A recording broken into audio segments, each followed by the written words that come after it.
गृहं सगो।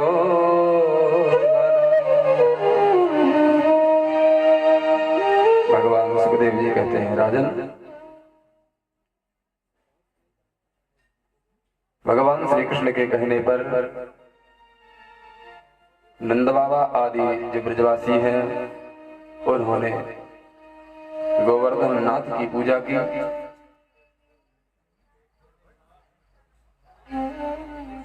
इंद्र को जब पता चला मेरी पूजा नहीं हुई, इंद्र को क्रोध आया और इंद्र ने गड़म सांवर्तकम नाम मेघानां जान्तकारिणः, जो प्रमुख सांवर्तक नामक जो गण थे, मेघगण, उन गणों को भेजकर इंद्र ने आदेश दिया, जाओ सारी ब्रज को जल से मग्न कर दो, एक भी स्थान नहीं बचना चाहिए, समस्त ब्रजवासियों को जल में डुबो दो।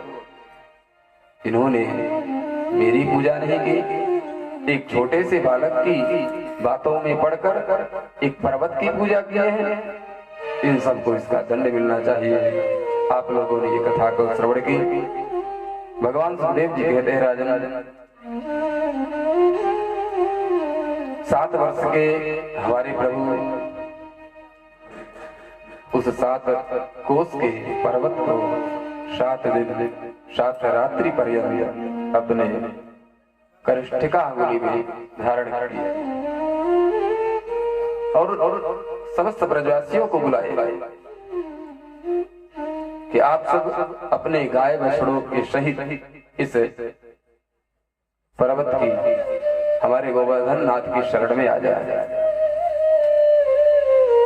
भगवान सुखदेव जी कहते हैं, यथोपजोसम विशत गिरिगर्तम सगोधनाः। गिरिगर्तम, समस्त ब्रजवासी उस गिरि यानी पहाड़, उस पर्वत के गर्तम यानी गर्त यानी उसकी शरण में अंदर अकेले नहीं आए।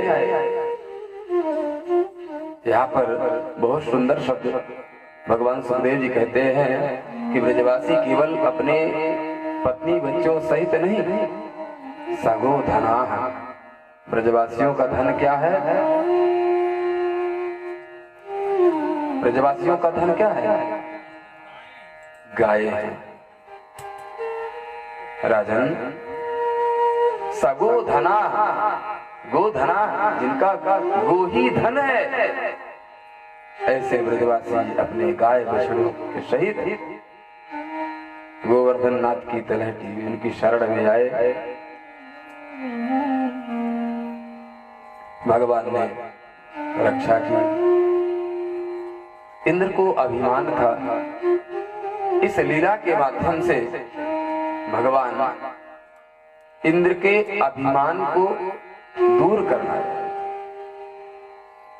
इंद्र को अभिमान हो गया था कि अगर मैं वर्षा न करूं तो पृथ्वी लोक के जितने प्राणी हैं वो सब नष्ट हो जाएंगे।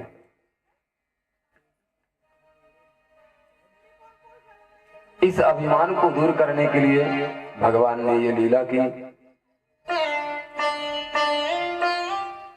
ब्रजवासियों का भाव बड़ा सुंदर। जब भगवान गोवर्धन नाथ को अपनी कनिष्ठिका अंगुली में धारण किए तो ब्रजवासियों ने कहा, कन्हैया कई दिन हो गए, नेक तू आराम कर ले, थक गए हो, हार गए हो, तो तू नेक तू आराम कर ले, हम सब इसको अपने लाठी में टेक लगा के इसको रख रहे हैं। भगवान ने कहा, नहीं, आप सब आराम करो। ब्रजवासियों ने कहा, नहीं, तू थक गए होगो, हार गए होगो, नेक सो आराम तो कर ले। भगवान ने कहा, ठीक है, तुम्हारा भाव है, तुम्हारा प्रेम है, तो मैं भी आराम कर लेता हूं। तो ब्रजवासियों ने अपनी लाठी को लगाया, जैसे आप घास की मड़ी बनाते हैं ना, तो उसको चढ़ाते हैं, तो लाठी इत्यादि हाथ से उसको ऊपर करने के लिए थामते हैं। तो भगवान ने कहा अपनी अपनी लाठियों को लगाओ। जब ब्रजवासियों ने लगाया, भगवान ने थोड़ी सी अपनी उंगली को नीचे किया, अपने बल को, सबकी लाठी चट चट चट सब टूट गई। अरे कन्हैया बचाओ, कन्हैया बचाओ। खड़े हुए सब गिर पड़े थे। अब सखा भगवान से कहने लगे, कन्हैया तू ये बता, तू उम्र में हमसे छोटे,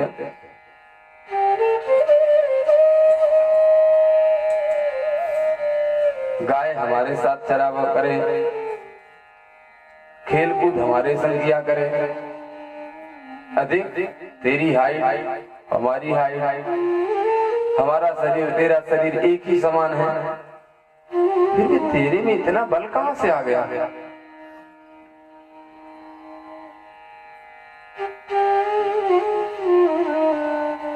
कुछ न कुछ बात तो है, तू सखा है, तू हमसे कुछ न कुछ छुपा जरूर रहा है। तू क्या ऐसा खाता है कि तेरे में इतना बल?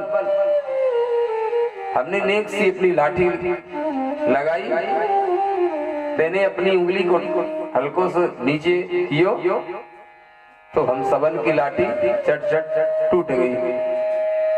क्या बात है? भगवान ने कहा कुछ नहीं। बहुत सुंदर भक्तों का भाव। ब्रजवासियों ने पूछा, भगवान ने कहा देखो हम तो गाय का दुग्ध पान करते हैं इसलिए हम पुष्ट हैं। ब्रजवासियों ने कहा कि गायों का दुग्ध पान तो हम सब भी करते हैं।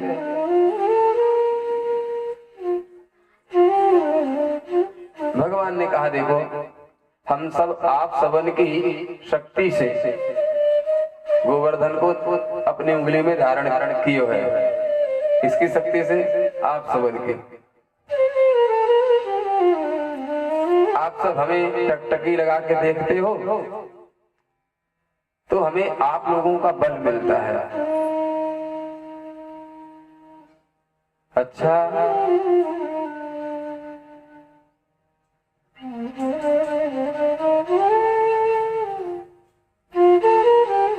कछु माखन को बल बढ़ो, कछु गोपिन करी सहाय। श्री राधे जू की कृपा सो मैंने गिरवर लियो उठा। कुछ तो हमने माखन खायो, दूध खायो, वाको बल बल, कुछ आप सब ब्रजवासियों का बल बल।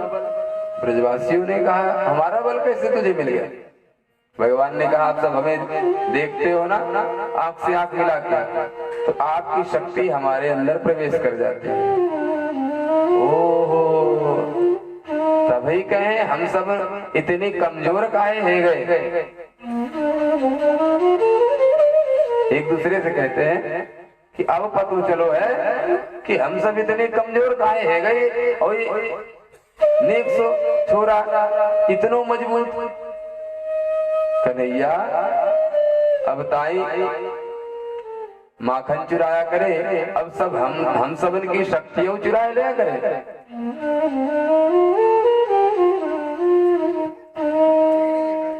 अभी तक तो हम सबके साथ तू मिलकर के माखन चुराया करता था और अब हमसे ही चोरी, हमारी शक्ति चुरा ले रहा है।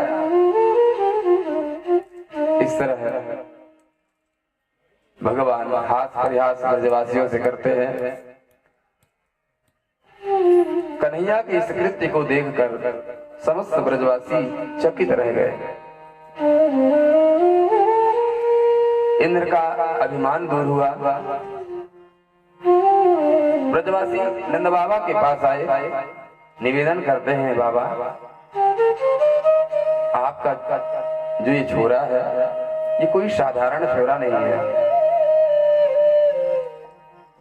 देखो ना कहाँ 7 कोस का पहाड़ पर्वत और आपका 7 कोस का बालक।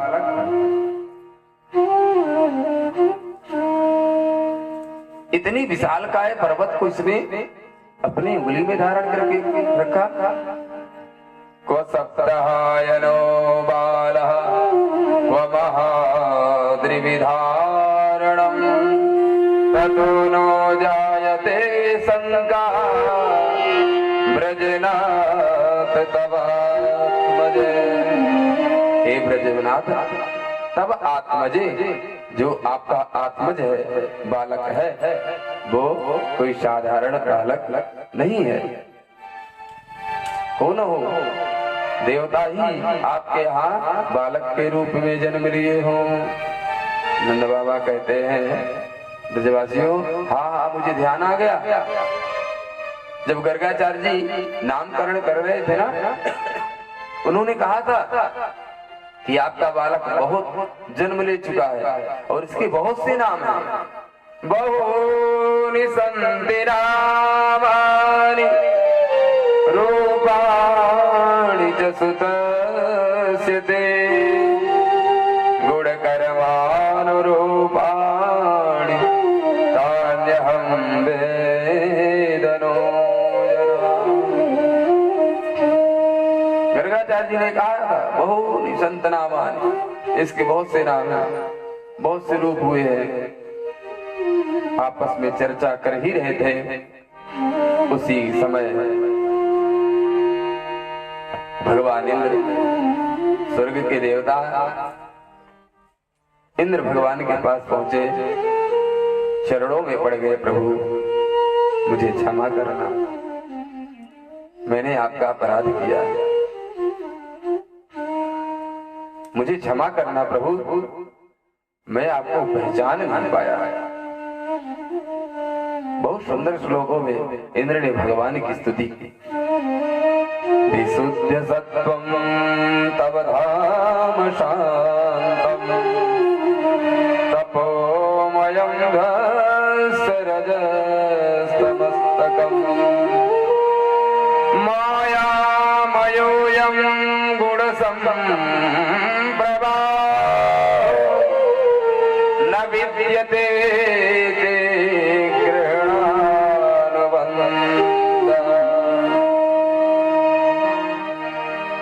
कुतो नु दे वे ईसता कृता लोभादयो ये बुधलिंग भावा।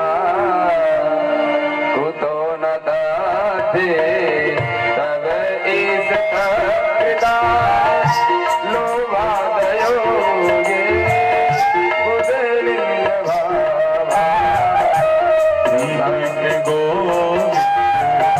हरे मुरारी हरे नाथ नारायण वासुदेव तथापि दंडं भगवान विभर्षे धर्मस्य गोप्ते धरनिग्रहाय। श्री कृष्ण गोविंद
सभी हसे मानव विधुन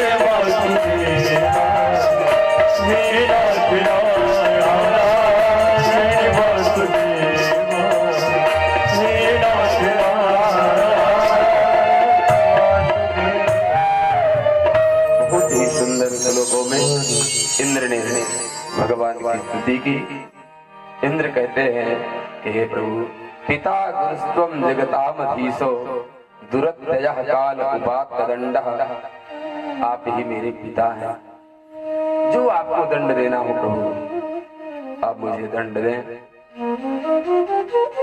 साष्टांग गोरज में इंद्र भगवान के चरणों के सामने लेट गए। विशुद्ध सत्वम तव धाम शांतम तपोमयम ध्वस्त रजस्तमस्तकम, भगवान की चरणोदक जो रज है उस रज को अपने मस्तक में इंद्र लगाते हैं, भगवान से क्षमा याचना मांगते हैं कि आप मेरे पिता हैं, जो आपको उचित लगे प्रभु आप वो दंड मुझे प्रदान करें। जब इस तरह इंद्र ने भगवान की स्तुति की, सौंप दिया, अब सौंप दिया सब भार तुम्हारे चरणों में, जीत तुम्हारे चरणों में और हार तुम्हारे चरणों में। इंद्र ने सर्वस्व, जो प्रभु आपको दंड देना हो वो दंड आप हमें दें, भगवान ने क्षमा कर दिया। भगवान को शरणागत वत्सल कहा जाता है। क्या कहते हैं प्रभु को? भगवान का एक नाम शरणागत वत्सल भी है। शरण में आए हुए व्यक्ति को कभी दंड नहीं देना चाहिए, क्षमा कर देना चाहिए। भगवान ने इंद्र को क्षमा कर दिया। इंद्र ने भगवान की परिक्रमा की और अपने धाम को प्रस्थान किए। राजा परीक्षित निवेदन करते हैं, गुरुदेव भगवान ने इंद्र को क्षमा क्यों कर दिया? अभी आप कल बता रहे थे कि ब्रह्मा जी ने भी भगवान का अपराध किया। ब्रह्मा जी ग्वाल वालों को चुरा ले गए, गाय बछड़ों को चुरा ले गए, अपराधी तो किए, भगवान को परेशान होना पड़ा। 1 वर्ष तक भगवान गाय बछड़े बन के रहे। बहुत सुंदर चित्रण।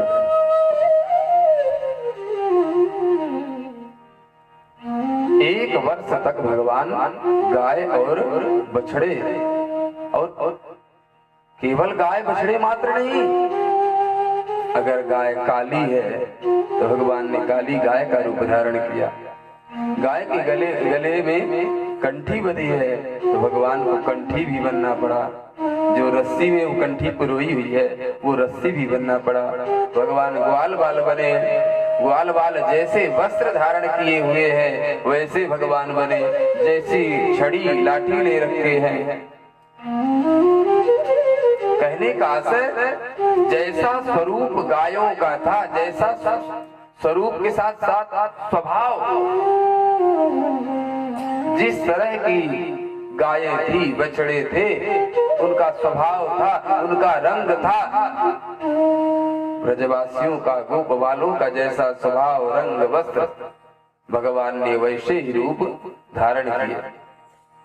अब बताइए, कोई ये कहे कि काठ में भगवान का वास नहीं है, सूखे निर्जीव में भगवान का वास नहीं होता, तो गलत है ना। अगर हम ये समझते हैं कि भगवान केवल मात्र मंदिर में वास करते हैं या जो सजीव है उसमें भगवान का वास होता है, तो ये जो भगवान सुखदेव जी सुना रहे हैं राजा परीक्षित को, तो कथा गलत हो जाएगी ना। अगर हम ये समझते हैं कि जो सजीव है, जैसे हरा भरा वृक्ष है, सजीव है, वृक्ष सूख गया, कैसा हो गया? निर्जीव हो गया। तो अगर हम हमारे मन में ये है कि भगवान केवल सजीव में है, निर्जीव में नहीं है, तो यहाँ पर तो भगवान जीव निर्जीव सब कुछ बने। ग्वाल बाल वस्त्र भी तो पहने रहे होंगे ना, वस्त्रों में बटन लगी रही होगी। आप लोग वस्त्र पहने हैं, कुर्ता है, शर्ट पैंट इत्यादि, तो उसमें बटन लगी है ना। तो जब भगवान वस्त्र बने होंगे तो बटन भी तो बनना पड़ा होगा। कहने का आशय भगवान गाय बछड़े बने, ग्वाल बाल बने, और जैसे वस्त्र पहन रखे वो वस्त्र भी तो बनना पड़ा भगवान। एक वर्ष तक किसी को पता नहीं चला कि हमारी गाय है, ये ओरिजिनल हमारी गाय है, हमारा ही बालक है, कि दूसरे का है, कोई दूसरा बना हुआ है, कि माया से बना हुआ है। गाय जब गौशाला में जाती तो बछड़े उसी तरह रवाते गाय को देख करके, वही प्रेम, वही स्वभाव।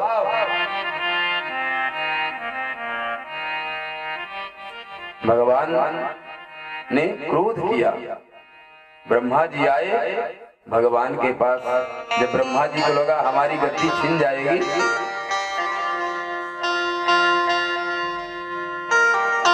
भगवान के पास आए। भगवान ने ब्रह्मा जी से बोला नहीं, भगवान चुपचाप सिंहासन में बैठे हुए थे। ब्रह्मा जी आए, डरे हुए हैं, 3 परिक्रमा लगाए और चले गए। अब विचार करें, नारायण की 4 परिक्रमा लगती है और आज ब्रह्मा जैसे देवता है, ब्रह्मा जी 3 ही परिक्रमा लगाए। ऐसा क्यों हुआ? ब्रह्मा जी के मन में इतना भय था कि मैंने जो अपराध किया है वो अपराध क्षम्य नहीं है। तो डर के मारे ब्रह्मा जी जल्दी जल्दी 3 परिक्रमा लगाए और भाग लिए। जैसे कोई डरा हुआ बालक पिता के सामने जब पहुंचता है ना, तो पिता से आंख नहीं मिलाता, क्योंकि अपराध किया है, दंड मिलेगा। भगवान नारायण ब्रह्मा जी से बात नहीं किए। और यहाँ सुखदेव जी कहते हैं, राजन इंद्र ने भी अपराध किया। कैसा अपराध? 7 दिन 7 रात्रि पर्यंत मूसलाधार बारिश हुई, सारा ब्रज जलमग्न। लेकिन भगवान की अति की कृपा, भगवान ने सुदर्शन चक्र को लगा दिया। वो मूसलाधार जो बारिश थी वैसे ही सूख जाया करती थी कि जैसे गरम तवे में पानी का छिड़काव किया जाए तो वो जल क्या उस तवे में रहता है। कितना सुंदर जो ये नियम, कहानी या कि जो पूर्वज उखान कहा करते थे, वो सब शास्त्रों से जुड़े हुए रहते थे। यहाँ पर भगवान उदाहरण के माध्यम से यही बता रहे हैं कि जैसे तवे में, गरम तवे में पानी का छिड़काव किया जाए तो पानी का पता नहीं लगता, वो तवा सूख लेता है। उसी तरह वर्षा तो मूसलाधार हो रही है, लेकिन सुदर्शन चक्र में पड़ते ही सब सूख गया। तो भगवान ने इंद्र को क्यों मना किया? भगवान ने इंद्र को इसलिए मना किया, इंद्र ने अपराध तो किया है, लेकिन इंद्र के अपराध में भक्त और भगवान एक साथ 7 दिन 7 रात्रि पर्यंत एक स्थान पर निवास किए। ध्यान से सुनना, ब्रह्मा जी के अपराध में 1 वर्ष पर्यंत भक्त और भगवान को बिछो करना पड़ा, अलग रहना पड़ा। 2 प्रेमी को अलग कर दिया जाए तो क्या वो प्रसन्न होंगे? दुखी होंगे ना, उनको कष्ट होगा। तो भक्त और भगवान को ब्रह्मा जी ने 1 वर्ष के लिए अलग किया, इसलिए भगवान ने ब्रह्मा जी को क्षमा नहीं किया।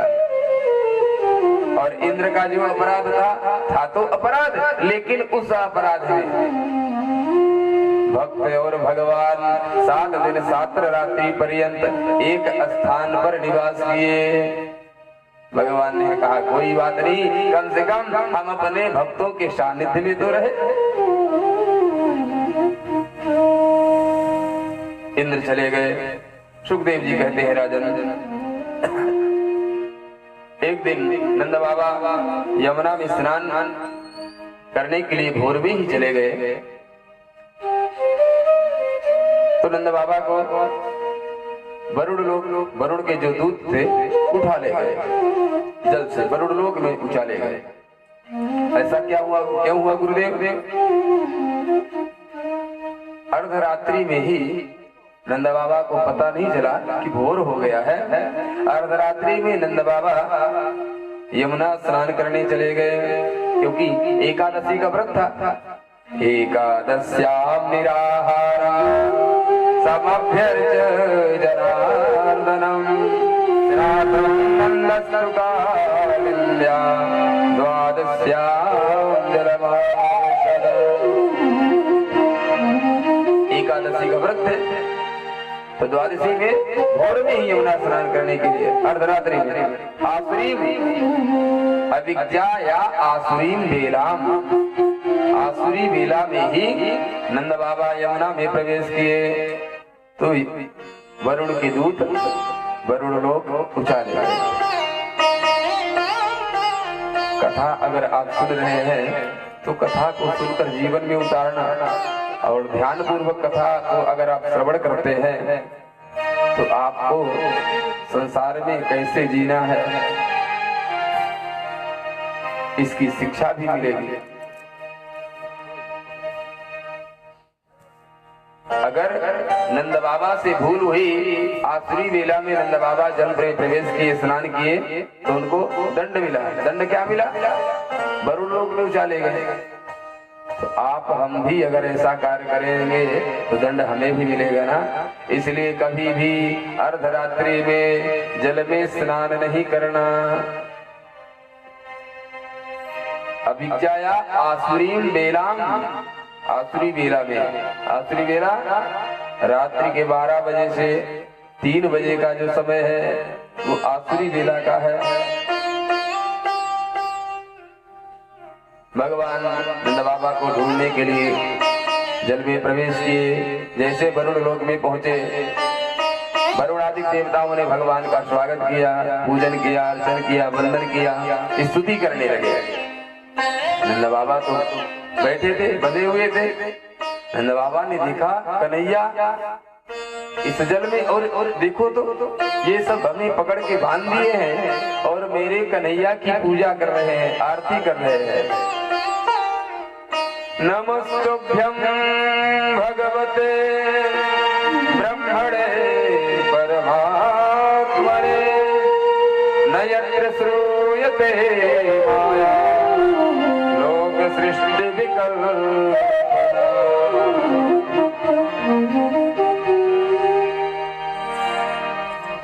वरुण भगवान नारायण की स्तुति करते हैं। नंद बाबा बड़े प्रसन्न हुए, कारण पूछते हैं कि आपका आगमन प्रभु।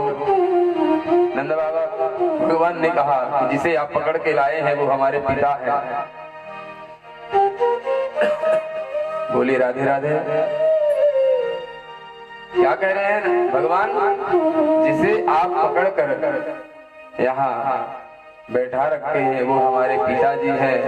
वरुण आदि देवता चरणों में पड़ गए, प्रभु क्षमा करना, मुझे पता नहीं था कि आपके पिताजी हैं।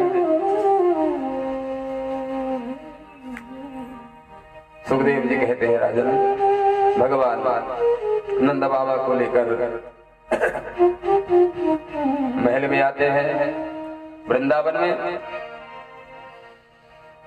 अब धीरे धीरे समय आया गोपियों के मनोरथ को सिद्ध करने का।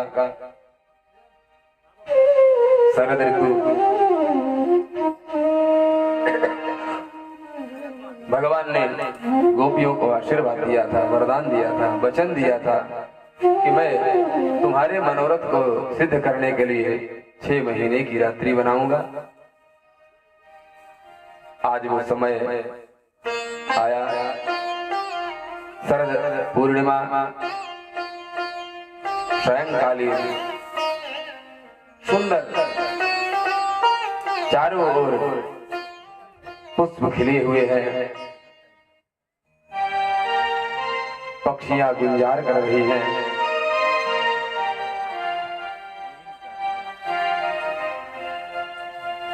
यमुना जी की लहरें मानो कलरव कर रही है। भगवान पिता रात्रि शरदोत्फुल्ल मल्लिका वीक्षरन्तुं मनश्चक्रे योगमायामुपाश्रिता।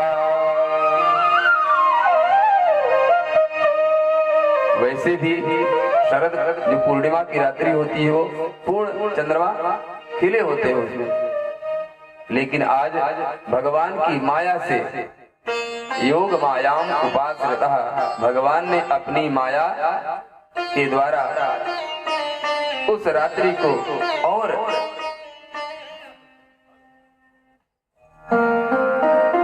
जो उस ऋतु के पुष्प हैं वो पुष्पादिक खिले ही हैं, जो अन्यत्र ऋतुओं के पुष्प हैं वो भी खिल उठे। चारों ओर मनोहर दृश्य, मन को लुभाने वाला सुंदर। भगवान वन में आए, सायंकालीन का समय, वन में आकर यमुना के तलहटी पर भगवान ने बहुत ही सुंदर बंसी का निनाद किया।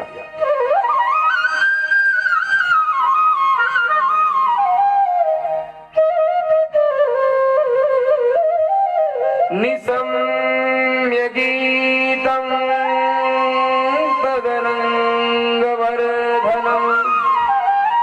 ब्रजस्त्रिया कृष्ण गृहीतमानसा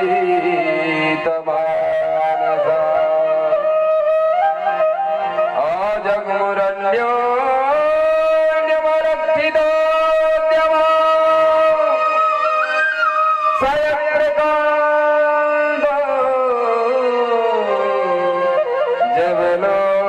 जवलोलकुण्डला।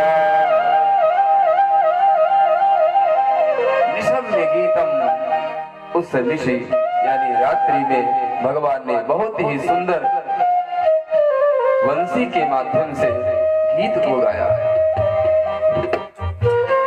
सुंदर वंशी का निनाद भगवान कर रहे हैं, और वो वंशी का निनाद कैसा था? तदरंग वर्धनम, गोपियों के हृदय में उमंग को बढ़ाने वाला था। भगवान के प्रति जो गोपियों का प्रेम है उस प्रेम को बढ़ाने वाला था। ब्रजस्त्रिया कृष्ण गृहीत मानसा। राजन, भगवान की बांसुरी की आवाज गोपियों के कानों में पड़ी।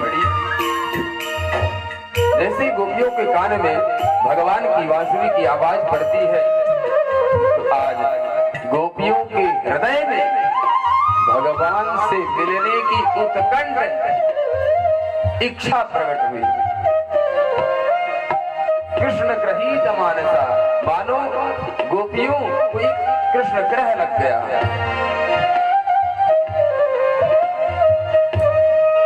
आजग्मुरन्योन्यमलक्षितोद्यमा स्वयंप्रकान्दो जवलोलकुण्डला। राजन, शाम का समय था, सुंदर पक्षियां कलरव कर रही है, यमुना की लहरें हिलोर भर रही है, पूर्ण चंद्रमा खिला हुआ है, चारों ओर पुष्पों की सुगंध बह रही है। इसी भाव में भगवान कृष्ण की बंसी भी बज रही है। भगवान की बांसुरी की आवाज जब गोपियों के कानों में पड़ी न राजन, शाम का वक्त था, गोपियां अपने गृह कार्यों में लगी हुई थी। राजन, कोई गोपी हलवा बना रही थी तो कोई भोजन प्रसाद परोस रही थी, कोई गाय का दोहन कर रही थी, कोई अपने पति की सेवा कर रही है, कोई बच्चों की सेवा में लगी है। और इतना ही नहीं, कई गोपियां तो अपना श्रृंगार कर रही थी। राजन, होता है ना, दिन भर काम में व्यस्त है तो कई बार माताएं जब शाम के वक्त कार्यों से निवृत्त होती है तो श्रृंगार कर लेती है कि अपने बालों को नहीं संवारा, तो शाम के समय दिन के कार्यों से निवृत्त होकर शाम को श्रृंगार करती है। भगवान सुखदेव जी कहते हैं, राजन, अलग अलग कार्यों में ब्रज की गोपियां लगी हैं और उन गोपियों के कर्णपुटों में जब भगवान की बंसी सुनाई दी ना, तो गोपियों को लगा कि भगवान हमारे नाम को लेकर हमें पुकार रहे हैं, बुला रहे हैं। जितनी भी ब्रज की गोपियां हैं, उन समस्त गोपियों को केवल अपना नाम सुनाई दे रहा है कि मेरा गोविंद मुझे पुकार रहा है, गोपी आ जाओ, गोपी आ जाओ। दुहं जो भी अयोगा दोहं हित्वा समुत्सुका वयोधिसृज्य संयाव अनुद्वास्या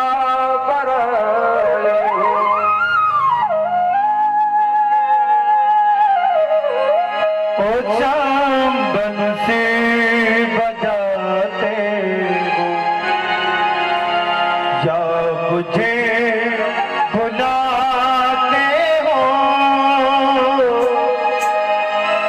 सारी रात जगाते हो, मीठी तान सुनाते हो। शाम बंसी बजाते हो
अयोध्या।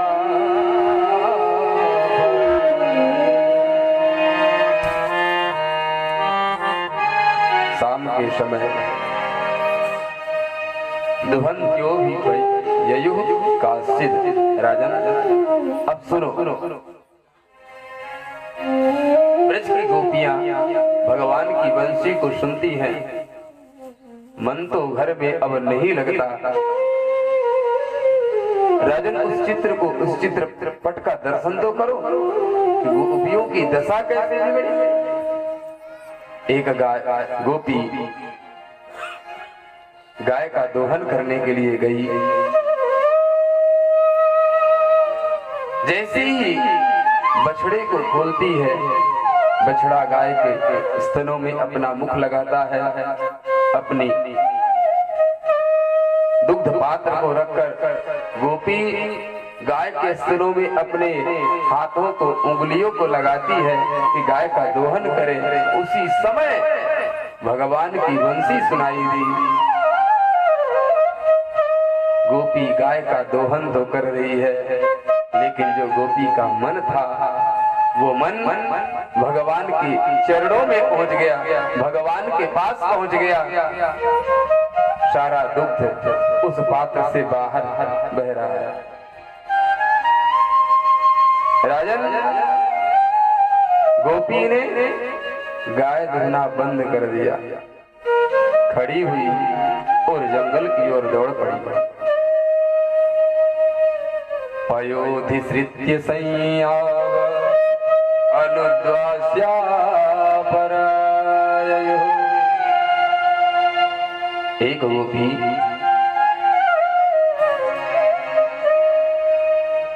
पयोधिसृत्य संयाव हलवा बना रही थी।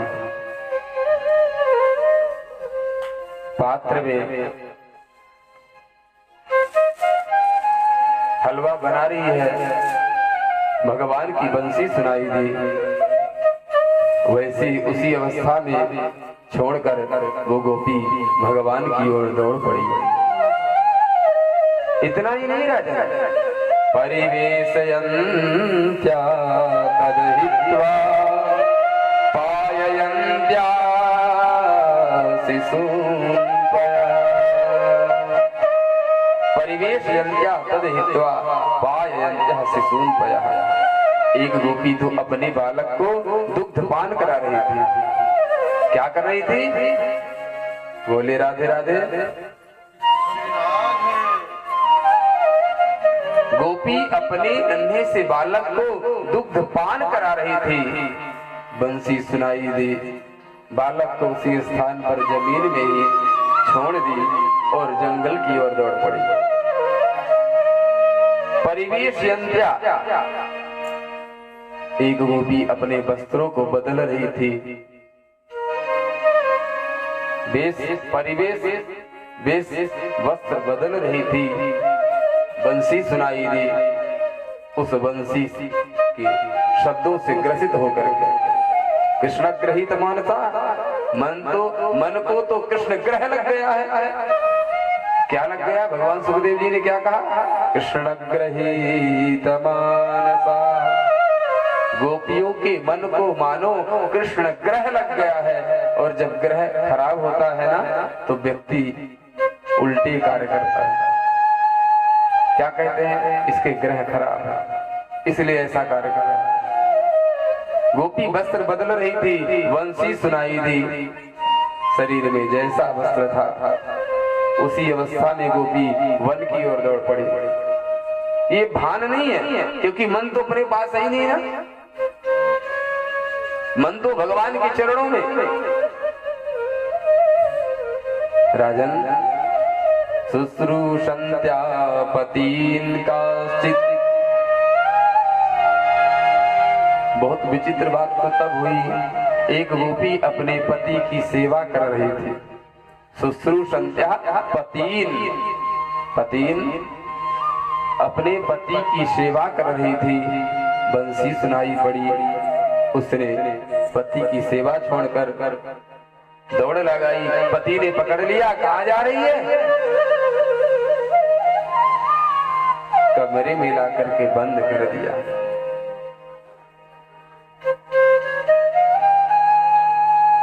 असनंत्योपास्य भोजनम, कोई अपने घर में भोजन परोस रही है। असनंत्योपास्य भोजनम, भोजन करा रही है, भोजन कर रही है। राजन लिम्पन्त्यः प्रमृजन्त्योऽन्या अंजन्त्यः कास्तलोचने व्यत्यस्त्रवस्त्राभरणा काश्चित् कृष्णान्तिकं ययोः। एक गोपी लिम्पन्त्यः प्रमृजन्त्योऽन्या, क्या कर रही थी? लिम्पन्त्यः, लीपा पोती कर रही थी। चाहे आप ये समझे कि घर का लीपन कर रही थी, या कि आजकल जितने उपक्रम लीपा पोती करने के हैं, अब बात को सिद्ध करना पड़ेगा कि वो लीपा पोती कौन सी कर रही थी। शाम के समय लीपा पोती नहीं कर सकती। क्यों? घर की, क्योंकि शाम को घर में झाड़ू नहीं लगाना चाहिए। तो ये तो कन्फर्म है कि घर की भाई झाड़ू लगाने के बाद लीपा पोती, कचरा भरा हुआ है तो कोई घर अपने घर की सफाई या कि जो लिपाई करते वो नहीं करेगा कि कचड़े भरे में लिपाई हो जाएगी, होगी। घर में कचरा भरा हुआ दरवाजे में तो आप लीपेंगे नहीं झाड़ू लगाने के बाद। इसका मतलब शाम के समय जो यहाँ सुखदेव जी कह रहे हैं लिम्पन्त्यः प्रमृजन्त्योऽन्या, तो घर की लीपा पोती नहीं हो रही थी, चेहरे की लीपा पोती हो रही थी। घर के कार्यों से सुबह से शाम तक व्यस्त है, समय नहीं मिलता, तो क्या करती है माताएं? शाम के वक्त हाथ पांव धुल करके अपना श्रृंगार करती हैं। भगवान सुखदेव जी कहते हैं राजन, एक गोपी अपना श्रृंगार कर रही थी, बालों को संवार रही थी, कानों में कुंडल, आंख में काजल और गाल में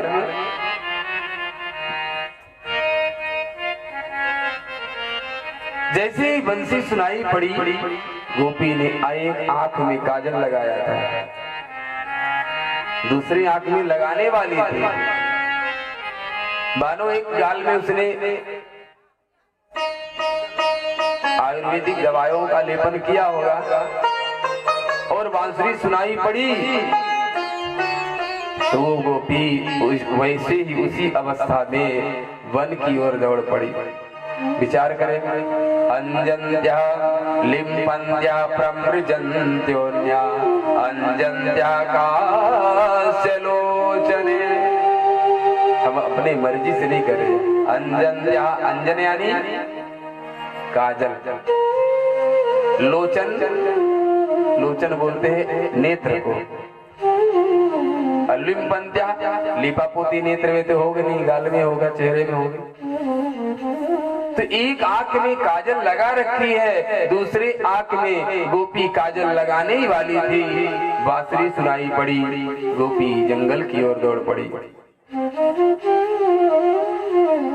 इस तरह राजन जितनी भी ब्रज की गोपियां हैं वो अपने गृह कार्यों में व्यस्त थी, लेकिन जैसे ही भगवान की बंसी सुनाई दी अपने गृह कार्यों को छोड़कर वन की ओर दौड़ पड़ी। चारों ओर से जो गोपियों की भीड़, राजन जो गोपियां अपने गृह कार्यों को छोड़कर वन में आई,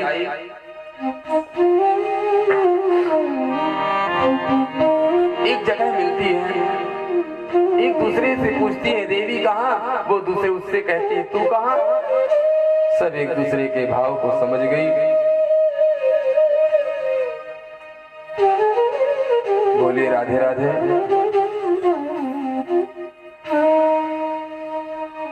राजन वो गोपियां तो भगवान के पास पहुंची, लेकिन एक गोपी ब्रज में रह गए थे। ब्रज की समस्त गोपियां जंगल की ओर दौड़ लगा दी, एक गोपी कक्ष में रह गई। कौन सी? जो पति की सेवा में लगी थी, पति ने पकड़ लिया, कक्ष में बंद कर दिया। जानते हो उस गोपी के मन में जो कक्ष में बंद है ना, भगवान के विरह में इतनी पीड़ा हुई कि आज मुझे मेरे प्रभु का, मेरे स्वामी का मुझे दर्शन नहीं होगा। जानते हो राजन उसने क्या किया? दुस्सह प्रेष्ठ विरह तीव्रता पधुता सुभा ध्यान प्राप्ता च्युता श्लेष निर्विद्या राजन वो भगवान के इस विरह को सह नहीं पाए। दुस्सह विरह तीव्रता पधुता सुभा ध्यान प्राप्ता श्रेष्ठ निर्विद्या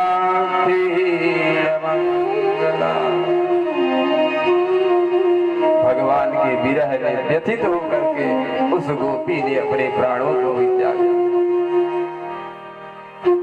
ध्यान प्राप्त च्युता श्रेष्ठ निर्विद्या क्षीण मंगला।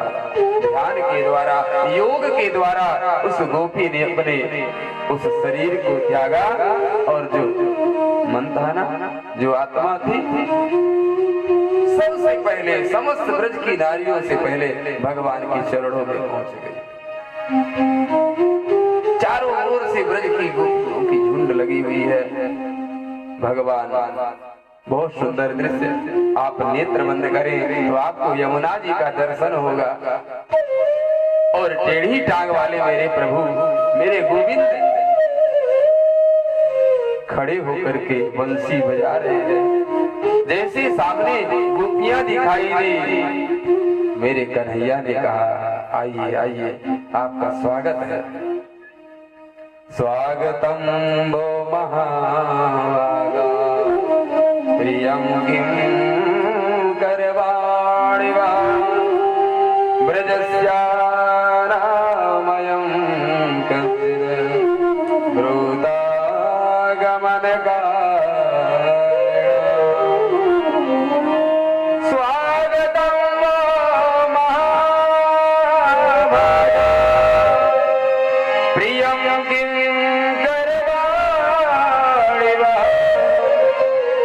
ब्रजस्यानामयं क्वचिद् ब्रूतागमनकारणम्। स्वागत है, आइए आइए, स्वागतम वो महाभागा, हे महाभागाओ आपका स्वागत है। आइए पधारिए, बताइए मैं आपका कौन सा प्रिय कार्य करूं? प्रियम किं करवाणि वह, मैं आपका कौन सा प्रिय कार्य करूं? ब्रजस्यानामयं कच्चिद् ब्रूतागमनकारणम्। क्या ब्रज में कोई विपत्ति आ गई क्या? अगर ब्रज में कोई आफत विपत आई हो तो मुझे कारण बताओ देवियों। रजन्येषा घोर रूपा घोर सेविता प्रतियात ब्रजम नेह सेयं श्रीभीष्मध्यमा। भगवान पूछ रहे हैं आने का कारण बताओ। गोपियों ने जवाब नहीं दिया। भगवान ने कहा अच्छा हो, मुझे ध्यान आ गया, आज शरद पूर्णिमा की रात्रि है ना, इसलिए शायद तुम सब यमुना का दर्शन करने के लिए आई हो। ठीक है देवियों, अब तो तुमने यमुना का दर्शन कर लिया, पुष्पों का भी दर्शन कर लिया,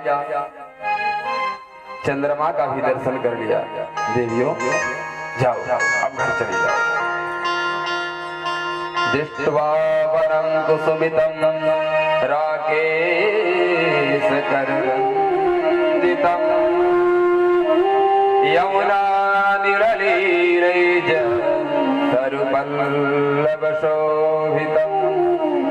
दृष्ट्वं वनं कुसुमितम्। तुमने सुंदर कुसुमित पुष्पों का दर्शन कर लिया देवियों।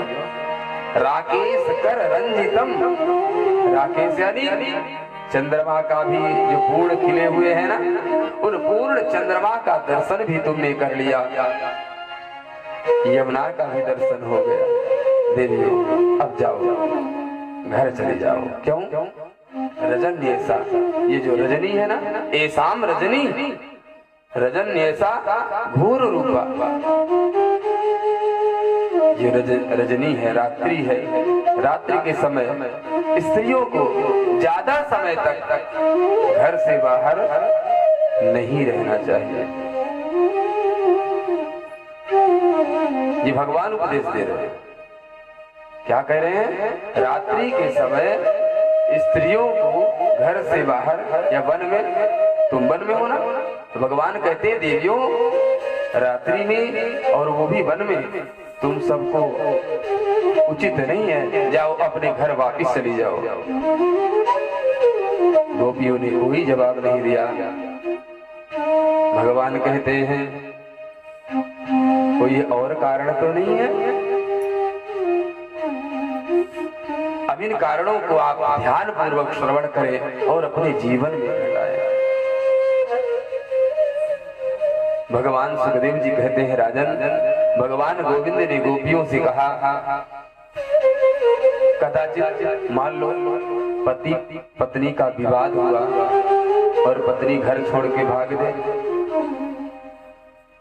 ये उचित नहीं है। ध्यान से सुनना। भगवान कहते हैं देवियों पति चाहे जैसा भी हो, एक गोपी होती उसके कारण को समझते समझाते,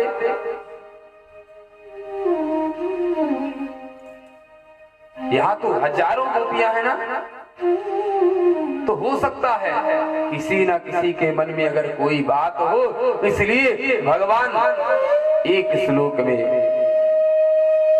समस्त गोपियों के मन की जो शंकाएं हैं उन शंकाओं का निवारण करते हैं। भर्तु शुश्रूषणं स्त्रीणां परो धर्मो ह्यमायया तद्बन्धूनां च कल्याण्य प्रजानां चानुपोषणम्। देवियों स्त्रियों का परम कर्तव्य है पति की सेवा करना। क्या है?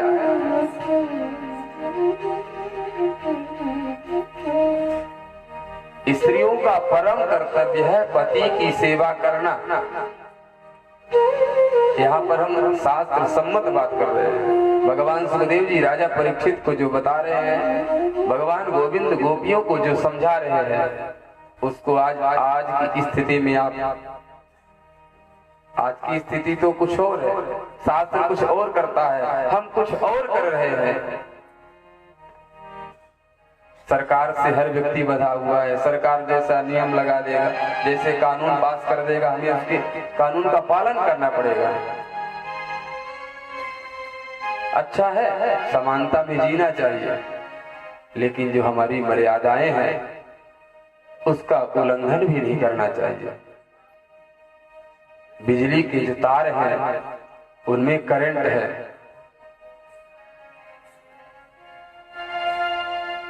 उसको पकड़ने की एक मर्यादा है। आप बिजली के खंभे में जो बिजली के वर्कर हैं, काम करने वाले, उसकी एक मर्यादा है, उसके हिसाब से कार्य करते हैं तो सुरक्षित रहते हैं। और आप सोचो नहीं, देखो खाली तार है, इसमें आग तो दिख नहीं रही है, आप तार पकड़ के देखो आग नहीं दिख रही है, तो वो क्या करेगा? आपके प्राणों को खींचेगा कि नहीं? अग्नि पड़ी हुई है और आप धोखे से अग्नि में पांव रख दो, बोलो भैया मैंने जानबूझ के अग्नि में पांव नहीं रखा, फिर अग्नि ने मुझे जला क्यों दिया? अग्नि का स्वभाव है जलाना, वो तो जलाएगी। भगवान क्या कहते हैं? भर्तु शुश्रूषणं स्त्रीणां परो धर्मो ह्यमायया तद्बन्धूनां च कल्याण्या प्रजानां चानुपोषणम्। देवियों, स्त्री का परम धर्म है पति की सेवा करना। जो पतिव्रता स्त्री है उनका परम कर्तव्य क्या है? पति की सेवा करना। स्त्री के लिए पति से बढ़कर के संसार में कोई देवी देवता नहीं है। सत्य बात है, कोई अपने मर्जी से नहीं, शास्त्र की बात कर रहे हैं। स्त्री के लिए उसके पति से बढ़ करके संसार में कोई देवी देवता नहीं है।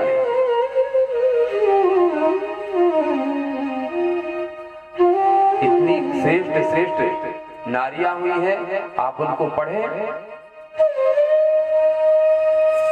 अनसुईया को आपने पढ़ा शास्त्र में, या कि दूरदर्शन के माध्यम से अत्रि अनसुईया जैसा सतीत्व। अनसुईया भी तो स्त्री है ना, नारी ही तो है, लेकिन सामर्थ्य कैसी सामर्थ्य थी? पतिव्रता नारी होने के कारण माता अनसुईया के सामने जब 3 देवता ब्रह्मा विष्णु महेश परीक्षा लेने के लिए आए, बोले राधे राधे, मन लग रहा है ना कथा श्रवण करने में? कुलसल क्षेम तो कल के बाद भी हो जाएगी, है ना? ऑफिस के वर्क की जो व्यवस्था है वो तो कल के बाद भी, परसों से आप खाली है। केवल कल तक का समय आप हमें प्रदान करें, ध्यान पूर्वक कथा को श्रवण करें। अनसुईया देवी भी नारी ही तो थी। पतिव्रता होने के कारण उन्होंने पति को ही सर्वस्व माना। ब्रह्मादिक देवता ब्रह्मा विष्णु महेश ये 3 देवता अनसुईया की परीक्षा लेने के लिए आए। भिक्षाम देहि माते, माता भिक्षा लेकर के आई। बोले ऐसे नहीं, तुम अपने अंगों से वस्त्रों को हटाकर मुझे भिक्षा प्रदान करो।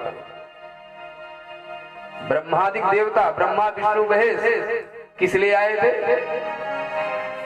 परीक्षा लेने के लिए। कैसी परीक्षा? तीनों देवियों रुद्राणी, लक्ष्मी, ब्रह्माणी, इनको जलन हो गई। देवर्षि नारद जी ने बताया कि अनसुईया जैसा सतीत्व किसी का नहीं है। देवियों को जलन हो गई कि मुझसे बढ़कर के परीक्षा लेने के लिए पतियों को भेजी। तीनों देवता आए और उन्होंने कहा कि निर्वस्त्र होकर के मुझे भिक्षा दान करो। माता अनसुईया ने ध्यान लगाया, पहचान गई ये कोई साधारण नहीं, ये तो नारायण है। माता अनसुईया ने कहा ठीक है, हम आपको निर्वस्त्र होकर के भिक्षा दान करेंगे। उसके पहले माता अनसुईया ने क्या किया? हाथ में जल लिया, जल को अभिमंत्रित किया। क्या कह रही है? वरुण देव को साक्षी बनाकर कहती है, प्रभु अगर मैंने मनसा वाचा कर्मणा हर एक प्रकार से मैंने पति को ही सर्वस्व माना, पति के अलावा मैंने किसी को नहीं देखा, कुदृष्टि मैंने नहीं डाली, मैंने पति को ही सर्वस्व माना हो तो तीनों देवता 6-6 महीने के बालक बन जाएंगे। जल का छिड़काव किया और तीनों देवता 6 महीने के बालक बन गए। माता ने दान दिया।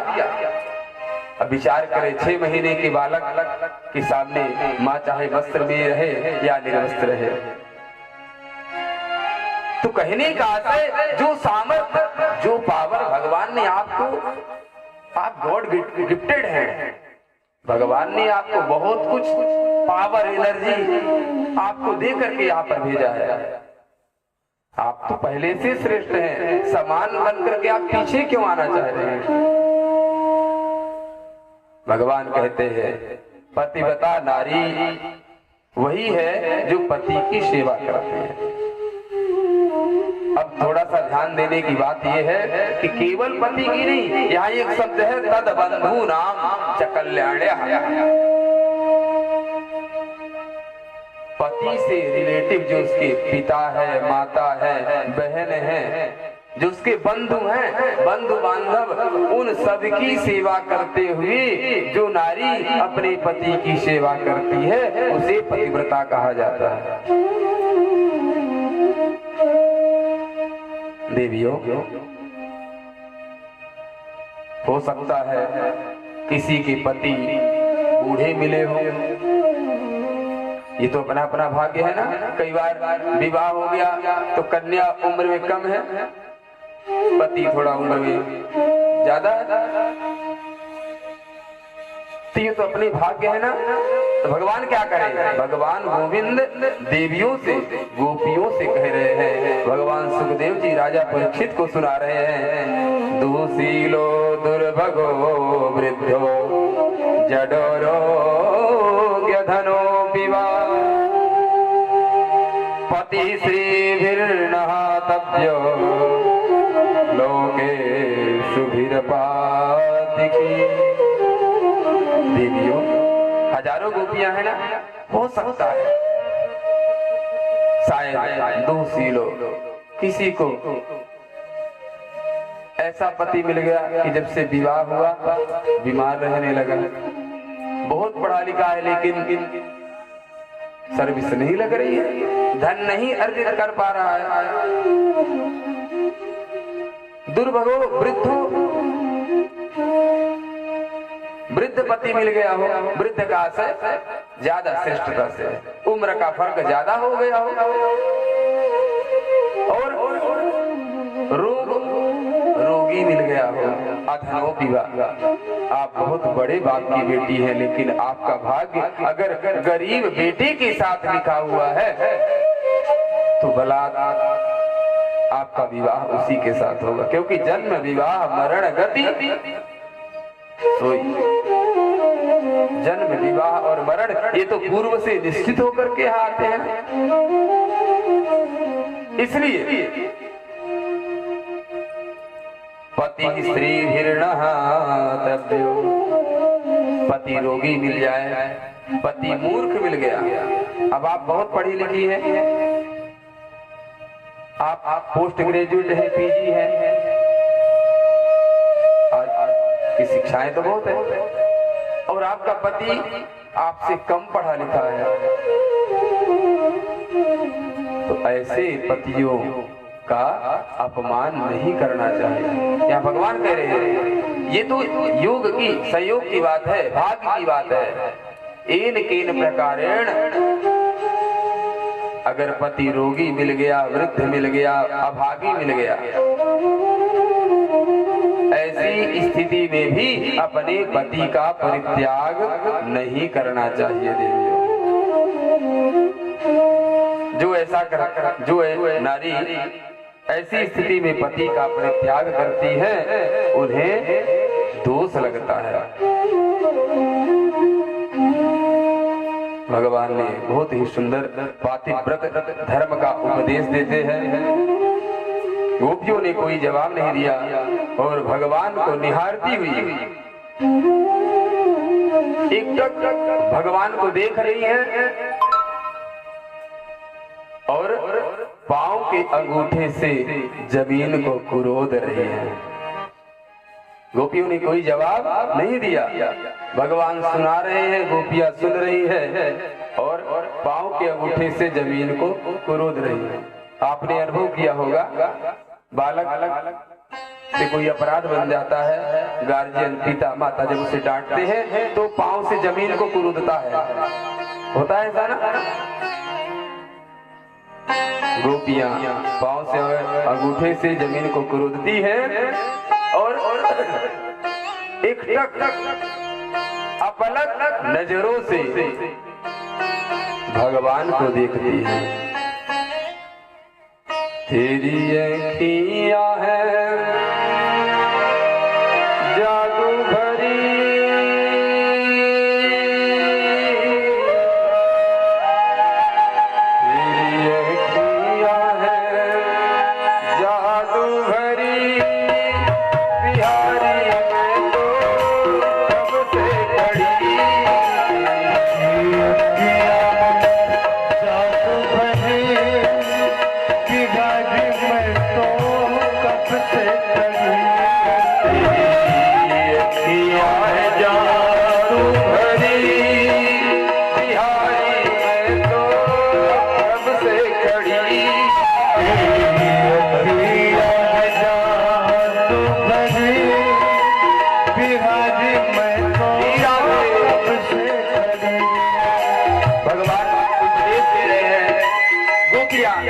भगवान के सामने भगवान को देखते हुए खड़ी हुई है और निवेदन कर रही है, प्रभु हम तो तेरे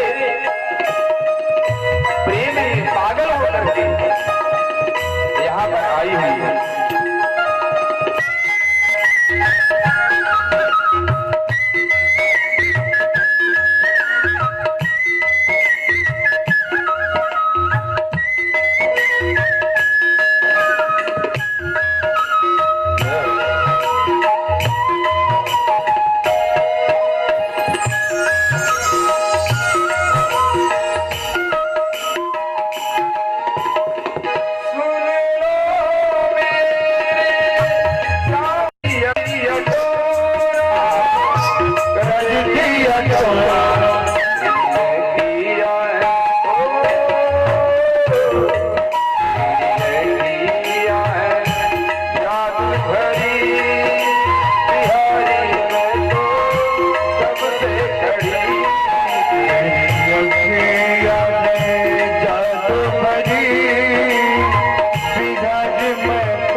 चरणों में आ ही गई। अब आप हमारे ऊपर कृपा करो, क्योंकि मुझे संसार में आपके सिवा कोई और दिखा नहीं, जिसे आप पति कह रहे हैं। जो आपने मुझे अभी उपदेश दिया वो तो केवल एक चित्रपट है प्रभु, असली पति तो आप ही हैं। इसलिए हे प्रभु हमारे ऊपर कृपा करो, कृपा करो हरि दास किसानी, आगे बिहारी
गोपियों ने भगवान से निवेदन किया।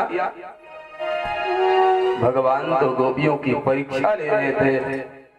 सुखदेव जी कहते हैं राजन, जैसे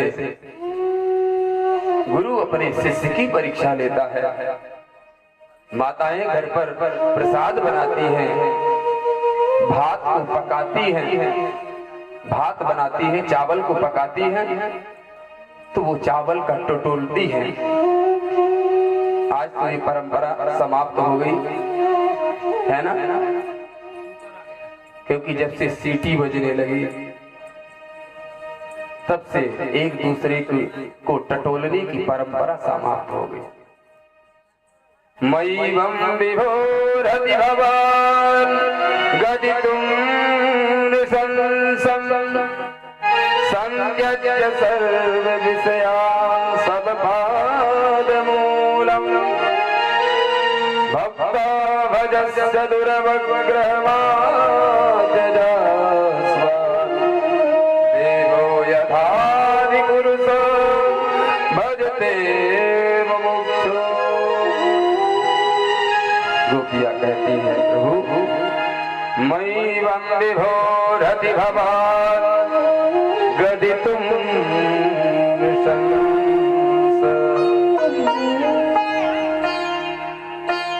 संत्यज्य सर्व विषयान् तव पादमूलम्। हे प्रभु, दोनों हाथ जोड़कर गोपियां भगवान से निवेदन कर रही हैं, प्रभु आप मेरा त्याग मत करना, आप मेरा परित्याग, आप मुझे बार बार घर जाने के लिए क्यों कह रहे हो। जब गोपियों से नहीं रहा गया ना, तब गोपियों ने निवेदन पूर्वक क्या कहती हैं कि प्रभु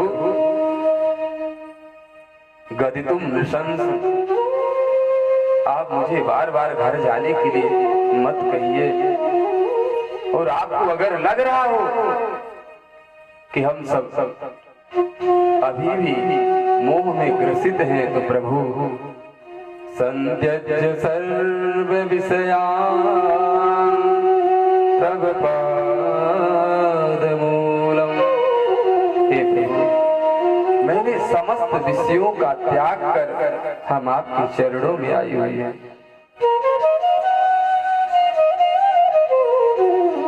जैसे आपके जो मुमुक्षु भक्त होते हैं प्रभु, वो संसार का त्याग कर आपके चरणों में आते हैं, उसी तरह मैंने भी संसार के समस्त विषय भोगों का परित्याग कर दिया है,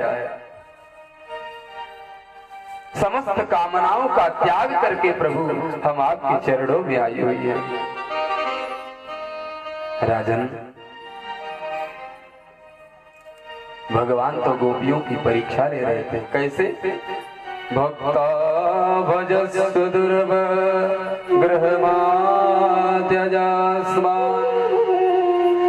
देवो यथाधिपुरुषो भजते मुमुक्षु।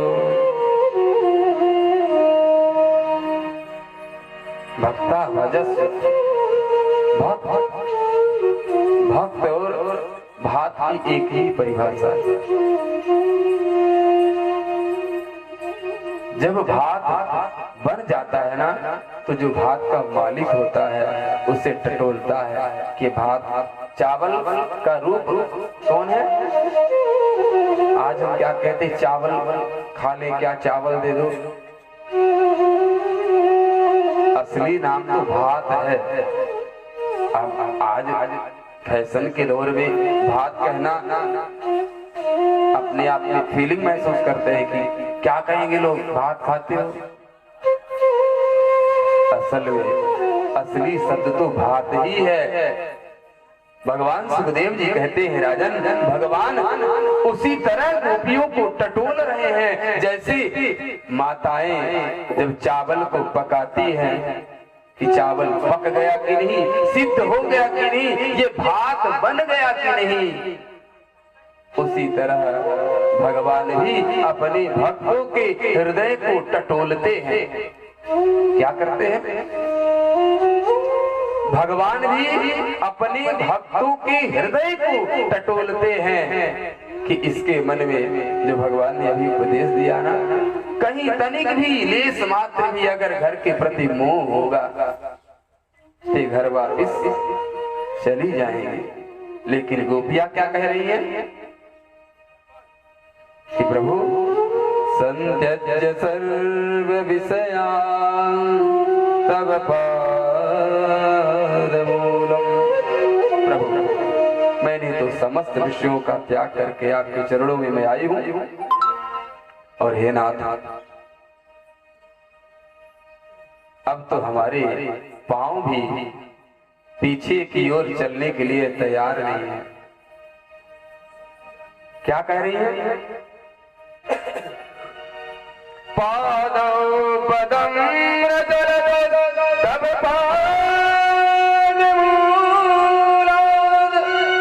यामगतं व्रजमदो करवा। हे प्रभु, पादौ पदम न चलतस् तव पादमूला। हे गोविंद, अब हमारे पांव भी पादौ पदम न चलता, मेरे पांव भी अब पीछे चलने को तैयार नहीं है, उठते ही नहीं है। पीछे चलने के लिए सोचती हैं तो मेरे कदम उठते ही नहीं। प्रभु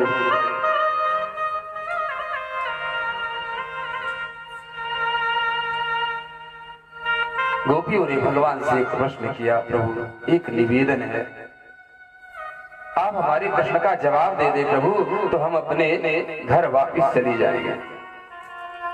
बोलो क्या बात है? गोपियां कहती है, प्रभु आप ये बताएं, पतिव्रता नारी का कर्तव्य क्या है? आपने बताया पति की सेवा, ठीक है। कोई पतिव्रता नारी है, पति की सेवा करती है। अब गृहस्थ में व्यक्ति को धन की आवश्यकता होती है। मान लीजिए प्रभु उसका पति धन को इकट्ठा करने के लिए, धनार्जन करने के लिए घर से बाहर परदेश जा रहा है, तो उस स्थिति में उसको क्या करना चाहिए? भगवान कहते हैं जब पति परदेश जा रहा हो तो पति की फोटो रख करके, उसका जो चित्रपट है उससे उसी की पूजा करे, उसी से स्नेह करे। ठीक है प्रभु, पति परदेश चला गया, पत्नी नित्य प्रति, क्योंकि पति की पूजा करनी, सेवा करनी है, वो करती है। अचानक समय व्यतीत हुआ और पति परदेश से प्रभु वापिस आ गया। पत्नी उसी समय जब पति दरवाजे पे है, पत्नी अपने पति की सेवा कर रही है, पूजा कर रही है। और पतिव्रता नारी का धर्म है कि जब तक पति की सेवा पूजा पूरी न हो जाए, जब तक उसकी आज्ञा नहीं मिल जाए, तो उसका त्याग नहीं करना चाहिए। पतिव्रता नारी कोई साधारण नारी नहीं है, एक सती थी जिसने सूर्य की गति को रोक दिया। क्या किया? सूर्य की गति को रोक दिया।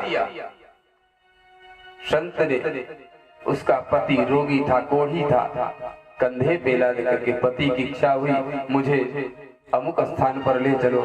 वो रोगी पति भी दूसरे पर मोहित था, उसने कहा देवी मुझे तुम उस स्थान पर ले चलो। पत्नी का कर्तव्य है पति की सेवा करना, पति की आज्ञा का पालन करना। देवी ने ये नहीं कहा वहां क्यों जाओगे, पति की आज्ञा है। कंधे में लाकर पति को ले जा रहे थे, रास्ते में महात्मा बैठे थे, शरीर का रक्त गिरा, महात्मा के ऊपर छींटा पड़ गया। महात्मा जी ने श्राप दे दिया, सूर्योदय होने से होते ही, सूर्य उदय होते ही तुम्हारा पति नष्ट हो जाएगा। तुम्हारे पति के प्राण निकल जाएंगे। पत्नी पति से प्रेम करती है। पत्नी ने कहा कि जब सूर्य उदय ही नहीं होंगे तो मेरे पति की मृत्यु कैसे होगी। संकल्प ली कि हे भुवन भास्कर, अगर मैंने मन क्रम वचन से पति की सेवा की हो तो आप उदय नहीं होंगे। सूर्य में सामर्थ्य नहीं थी कि सूर्य उदय हो जाए। भगवान सूर्य दो लोगों से बहुत करते हैं, पवन सुत हनुमान जी महाराज से और पतिव्रता नारी से। सुखदेव जी कहते हैं, राजन, गोपी ने निवेदन किया, इस प्रभु असली पति दरवाजे पे आ गया, अब वो चित्रपट की पूजा कर रही है, उस समय उसको क्या करना चाहिए? क्योंकि जब तक पति की पूजा सेवा पूरी ना हो जाए तो उठना नहीं चाहिए, त्याग नहीं करना चाहिए। और असली पति दरवाजे पे खड़ा है, नकली पति की पूजा कर रही है। भगवान ने कहा, सीधी सी बात है देवी, जब असली पति आकर के परदेश से आकर दरवाजे पे खड़ा है, आवाज लगा रहा है कि देवी पट खोलो, तो उस देवी को चाहिए कि नकली पति की जो फोटो है, चित्रपट है, उसका त्याग कर असली पति के चरणों में जाके सर झुकाए, पट खोले, पति की सेवा करे, स्वागत करे, सम्मान करे। गोपियों ने कहा, बस मेरे प्रश्न का जवाब मिल गया। क्या कह रही है कि प्रभु मेरे प्रश्न का जवाब मिल गया। ये जो सांसारिक पति है ना, ये तो नकली पति है। असली होते तो साथ में चलते ना। जिस पत्नी से हम अटूट प्रेम करते हैं, जो पत्नी पति से प्रेम करती है कि मैं तुम्हारे बिना जीवित नहीं रह सकती, तुम्हारे बिना हमारे